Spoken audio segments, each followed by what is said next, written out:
Hello and नमस्कार दोस्तों, स्वागत है आपका एक और नए वीडियो में। दोस्तों, आज की इस वीडियो में हम लोग बात करेंगे इनकम टैक्स डिपार्टमेंट की तरफ से आपको प्राप्त हुए इस प्रकार के मेल के रिगार्डिंग, जिसमें आगे आपका पैन नंबर और फिर लिखा रहेगा file your updated return for the assessment year 2022 and 23। फिर नीचे यहाँ पर लिखा रहेगा you can still catch the deadline file your ITR EU now for the assessment year 2024-25। We have noticed that there is no valid ITR existing for your PAN number. और फिर नीचे इसकी जो है लास्ट डेट दी रहेगी। Last date 31 मार्च 2025 है, यानी कि आप असेसमेंट ईयर 2022-23 का जो आपने ITR है वो अभी तक नहीं भरा है, और उसकी जो लास्ट डेट है वो 31 मार्च 2025 तक है। यानी कि 31 मार्च 2025 तक आप असेसमेंट ईयर 2022-23 का अपडेटेड रिटर्न भर सकते हैं। तो दोस्तों, सबसे पहले बात करते हैं ये मेल आपको क्यों आता है। तो फाइनेंशियल ईयर 2021-22 यानी कि 1 अप्रैल 2021 से लेकर के 31 मार्च 2022, जिसका कि असेसमेंट ईयर होता है 2022-23, उस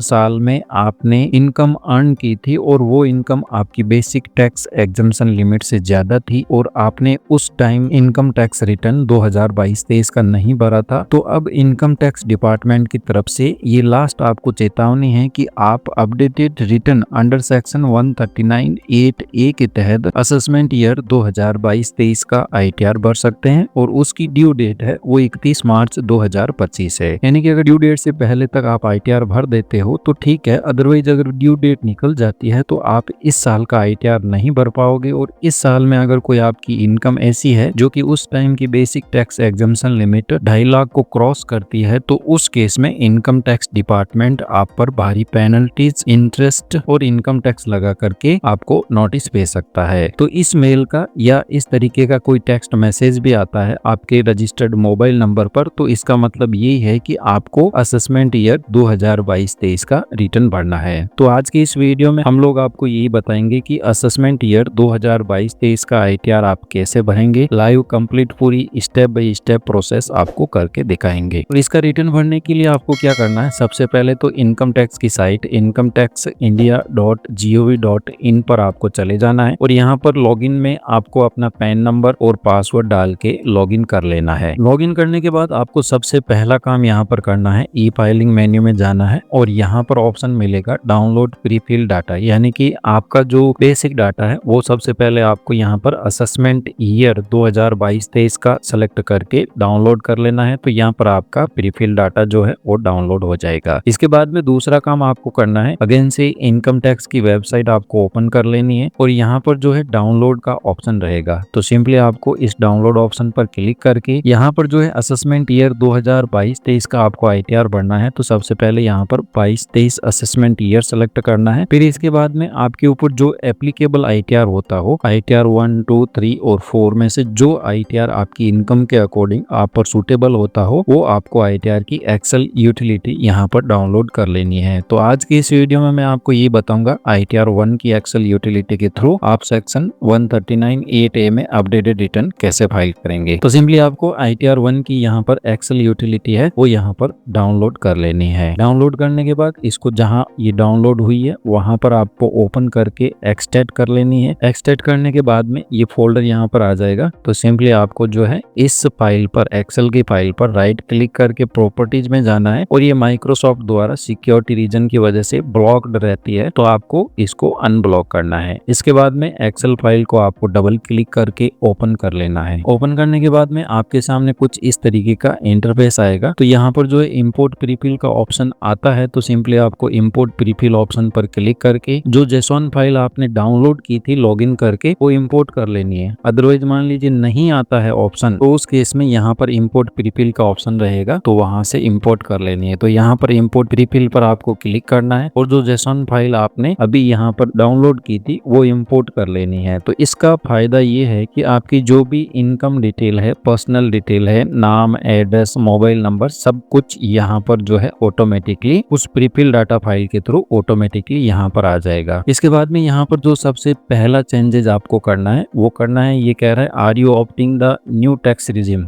तो आप अगर न्यू टैक्स रिजिम नहीं ले रहे हो तो यहाँ पर नो ऑप्शन सेलेक्ट करना है। फिर यहाँ पर ये पूछ रहा है कि सेक्शन 139 सब सेक्शन 1 के प्रोविजो 7 के तहत अगर आप अपना ITR भर रहे हो तो अदरवाइज यहाँ पर नो ही करना है। लगभग सभी जगह यहाँ पर नो होता है। इसके बाद में नीचे स्क्रॉल डाउन करना है तो यहाँ पर आपका मोबाइल नंबर, मेल ID रहेगा। फिर यहाँ पर आपको चेंज करना है फाइलिंग अंडर सेक्शन, तो यहाँ पर जो है आपको सेक्शन सेलेक्ट करना है सबसे लास्ट वाला 139(8)(a। इसके बाद में नीचे स्क्रॉल डाउन करना है और फिर अगर आपकी सैलरी से इनकम हो तो जितनी आपकी सैलरी से इनकम है वो इनकम यहाँ पर आपको मेंशन कर देनी है। जैसे मान लीजिए मैं यहाँ पर जो है मेरी सैलरी इनकम है 3,60,000 रुपए, तो मैं यहाँ पर जो है 3,60,000 रुपए एंटर कर देता हूँ। इसके बाद में इसको नीचे स्क्रॉल डाउन करोगे तो यहाँ पर जो सेक्शन 10 के अलाउंसेंस होते हैं अगर आपको मिलते हैं और आप सर्विस में थे उस दरमियान, तो जो भी सेक्शन 10 के अलाउंसेंस हो, चाहे HRA हो, चाहे LTA हो, चाहे ग्रेजुएटी हो, तो वो सारे अमाउंट आपको यहाँ पर एंटर कर देने जो कि एग्जेम्प्ट होता है। फिर इसके बाद में नीचे स्क्रॉल डाउन करना है तो यहाँ पर जो है टाइप ऑफ हाउस प्रॉपर्टी, यानी कि अगर आपने कोई होम लोन वगैरह ले रखा है तो 2 लाख रुपए तक का इंटरेस्ट आप यहाँ पर एग्जेम्प्ट करवा सकते हो। तो अगर आपके होम लोन हो तो यहाँ पर सेल्फ ऑक्यूपाइड सिलेक्ट करके जितना आपका होम लोन इंटरेस्ट हो वो आपको यहाँ पर इंसर्ट कर देना है। इसके बाद में इनकम फ्रॉम अदर सोर्सेज, यानी कि अगर आपकी कोई FD करवा रखी है उससे ब्याज आता हो तो यहाँ पर FD को सेलेक्ट करके जो भी जितना भी ब्याज आता हो वो आपको यहाँ पर एंटर कर देना है। या आपके कोई बचत खाते पर ब्याज आता हो तो सिंपली बचत खाते का ब्याज यहाँ पर सेलेक्ट कर लेना है और एंटर कर देना। या फिर अदर कोई आपकी इनकम हो जो इनमें से कहीं नहीं आ रही हो तो उस केस में एनी अदर, और वो आपकी किस टाइप की इनकम है वो डिस्क्रिप्शन में आपको यहाँ पर लिख देना है और जितनी इनकम हो वो आपको यहाँ पर एंटर कर देनी है। इसके बाद में नीचे स्क्रॉल डाउन करना है तो यहाँ पर सेक्शन 80C की अलाउंसेंस, जैसे आपने कोई LIC वगैरह करवा रखी है या बच्चों की ट्यूशन फीस है या फिर PF में कोई इन्वेस्टमेंट करते हो या PLI करवा रखी है, तो उसका जितना अमाउंट होता हो वो आपको यहाँ पर एंटर कर देना है। जैसे मैक्सिमम आप यहाँ पर 1.5 लाख रुपए तक की छूट क्लेम कर सकते हो। यहाँ पर जो हमारा अमाउंट है वो तकरीबन 54,400 रुपए है, तो वो हम यहाँ पर एंटर कर देते हैं। इसके बाद में जो भी आपके अलाउंसेंस हो, जैसे बचत खाते का ब्याज हो गया तो यहाँ पर आप 10,000 रुपए तक एग्जम्प्ट करवा सकते हो। या फिर NPS में अगर आपका कॉन्ट्रीब्यूशन हो तो वो यहाँ पर, अगर एम्प्लॉयर कॉन्ट्रीब्यूशन करता है तो वो यहाँ पर, यानी कि जो आपके डिडक्शन और इन्वेस्टमेंट्स हो वो आपको यहाँ पर एंटर कर देना है। फिर इसके बाद में ये हमारी सीट यहाँ पर सिंपली कंप्लीट हो चुकी है, तो आपको सबसे ऊपर आ जाना है और चीज को वैलिडेट करेंगे तो लिखा हुआ आ जाएगा इनकम सीट इज ओके, यानी कि आपकी जो सीट कंप्लीट होती है सिंपली उसको यहाँ पर वैलिडेट करवा देना है। इसके बाद में नेक्स्ट सीट ले लेते हैं पार्ट A जनरल 139(8)(a। तो यहाँ पर ये सबसे पहला क्वेश्चन यही पूछ रहा है A5 में कि क्या आपने इस असेसमेंट ईयर का रिटर्न भरा है, तो यहाँ पर सिंपली आपको जो है नो ऑप्शन सेलेक्ट करना है, हमने नहीं भरा है। फिर यहाँ पर ये कहेगा क्या आप असेसमेंट ईयर 22-23 का रिटर्न भरने के लिए एलिजिबल हो, तो यहाँ पर जो है यस ऑप्शन आपको सेलेक्ट करना है। फिर इसके बाद में रीजन पूछ रहा है क्यों आप रिटर्न भर रहे हो, तो यहाँ पर कहना है रिटर्न प्रीवियसली नॉट फिल्ड, यानी कि हमने जो है पहले रिटर्न नहीं भरा है। इसके बाद में यहाँ पर A11 में आपको टाइम पीरियड सेलेक्ट करना रहेगा, तो यहाँ पर जो है आपको बिटवीन 12 to 24 मंथ सबसे लास्ट वाला ऑप्शन है वो सेलेक्ट करना है और इसके बाद में इस सीट को भी आपको वैलिडेट कर देना है। तो इस प्रकार आ जाएगा ये सीट ओके है। फिर हमें नेक्स्ट सीट ले लेनी है TDS की सीट, तो सिंपली इस सीट पर आपको क्लिक करना है। तो अगर आपका कोई टैक्स कटा हुआ होगा तो यहाँ पर आ जाएगा, अदरवाइज इस सीट को भी वैलिडेट कर देना है। फिर नेक्स्ट सीट ले लेनी है TCS की, तो सिंपली इस सीट को भी आपको वैलिडेट कर देना है। इसके उपरांत टैक्सेस पेड एंड वेरिफिकेशन की सीट लेनी है, तो यहाँ पर जो है आपका एक बैंक अकाउंट इंसर्ट होना चाहिए जो कि सेलेक्ट फॉर रिफंड होना चाहिए। इसके बाद में यहाँ पर जो है आपको पैलेस एंटर करना है। फिर इसके बाद में इस सीट को भी वैलिडेट करवा देना है, सीट ओके है। इसके बाद में पार्ट B ATI, तो यहाँ पर जो है आपको इनकम रिपोर्ट करनी है, यानी कि आपकी सैलरी से इनकम कितनी है वो यहाँ पर रिपोर्ट करनी है। तो यहाँ पर सैलरी सीट में आप देखोगे आपकी सैलरी से इनकम है 3,60,000 रुपए, तो यहाँ पर आपको 3,60,000 एंटर कर देने हैं। फिर आपकी इनकम फ्रॉम अदर सोर्सेज कितनी है, तो इनकम फ्रॉम अदर सोर्सेज में हमारी है 42,520 रुपए, तो वो यहाँ पर आपको 42,520 एंटर कर देनी है। फिर इस सीट को बाद में वैलिडेट करेंगे। फिर ले लेते हैं 80D, यहाँ पर हेल्थ इंश्योरेंस में आपको सेलेक्ट कर लेना है not claiming for self and family. अगर हेल्थ इंश्योरेंस हो तो वो एंटर कर देना है, otherwise not claiming for self and family आपको सेलेक्ट कर लेना है। फिर इस सीट को भी वैलिडेट करवा देना है। फिर नेक्स्ट है 80G की, अगर आपने कोई भी डोनेशन वगैरह दिया है तो एंटर कर देना है, अदरवाइज इस सीट को भी वैलिडेट करवा देना है। और नेक्स्ट 80GGA, इस सीट को भी आपको वैलिडेट करवा देना है। सारी सीट्स आपको कंप्लीट करने के बाद में अगेन आपको इनकम टैब के होम ऑप्शन पर आ जाना है और यहाँ पर जो है कैलकुलेट टैक्स ऑप्शन पर आपको क्लिक करना है। तो यहाँ पर ये एरर बाद में इसको सॉर्ट आउट करेंगे, ओके कर देना है। तो फिर इसके बाद में सबसे लास्ट में आ जाना है। तो यहाँ पर जो है आपको 1000 रुपीज की पेनल्टी का पेमेंट करना रहेगा। तो सिंपली जो है आपको इनकम टैक्स की साइट पर चले जाना है और यहाँ पर जो है आपको ऑप्शन मिलेगा ई फाइल मेन्यू में ई पे टैक्स, इस ऑप्शन पर आपको क्लिक करना है। फिर यहाँ पर न्यू पेमेंट ऑप्शन,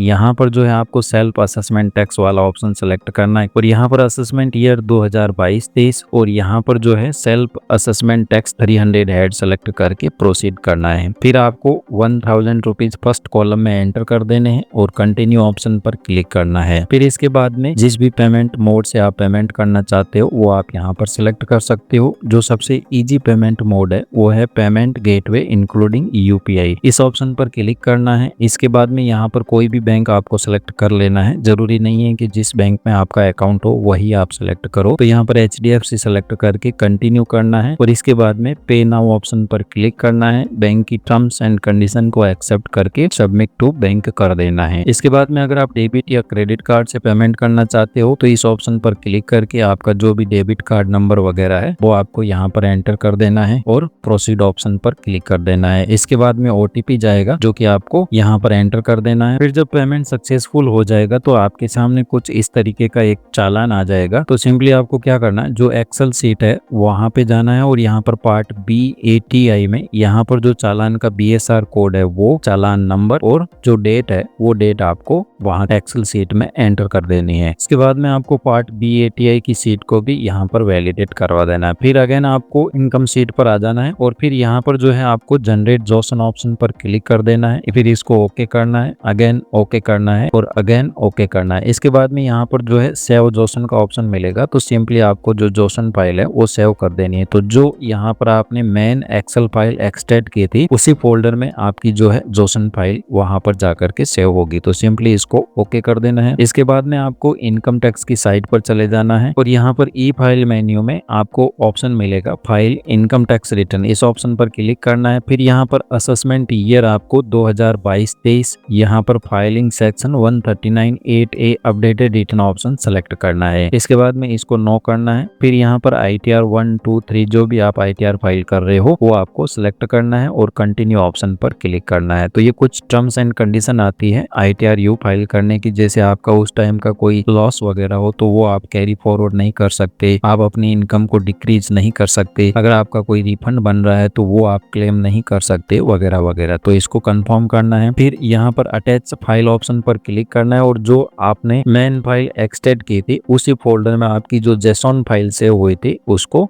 सेलेक्ट कर लेना है। तो यहाँ पर आपके एक्सेल फाइल पर वैलिडेशन होगी। अगर आपके एक्सेल फाइल में किसी तरीके की कोई एरर नहीं रहती है तो यहाँ पर वैलिडेशन सक्सेसफुल लिखा हुआ आ जाएगा। तो उस केस में आपको प्रोसीड टू वेरिफिकेशन ऑप्शन पर क्लिक करना है और आधार OTP के द्वारा आपको यहाँ पर कंटिन्यू करना है और यहाँ पर जो है सबसे फर्स्ट ऑप्शन सेलेक्ट करना है, आधार OTP के द्वारा इसको वेरीफाई करना है। तो फर्स्ट ऑप्शन सेलेक्ट करके कंटिन्यू ऑप्शन और यहाँ पर जो है इसको सेलेक्ट करके जनरेट आधार OTP ऑप्शन पर क्लिक कर देना है। फिर आपके आधार कार्ड में रजिस्टर्ड मोबाइल नंबर पर एक OTP जाएगा जो कि आपको यहाँ पर एंटर कर देना है और वैलिडेट कर देना है। तो यहाँ पर अगर आपका OTP सही होता है तो आपका असेसमेंट ईयर 2022-23 का रिटर्न सक्सेसफुली सबमिट हो जाएगा। तो इस प्रकार दोस्तों अगर आपके पास भी इस तरीके का मेल आया है तो 31 मार्च 2025 से पहले आप असेसमेंट ईयर 2022-23 का रिटर्न भर दीजिए, अदरवाइज आप पर भारी पेनल्टीज और इंटरेस्ट लग सकता है। धन्यवाद दोस्तों, जानकारी अच्छी लगी हो तो चैनल को सब्सक्राइब और वीडियो को लाइक जरूर कीजिएगा।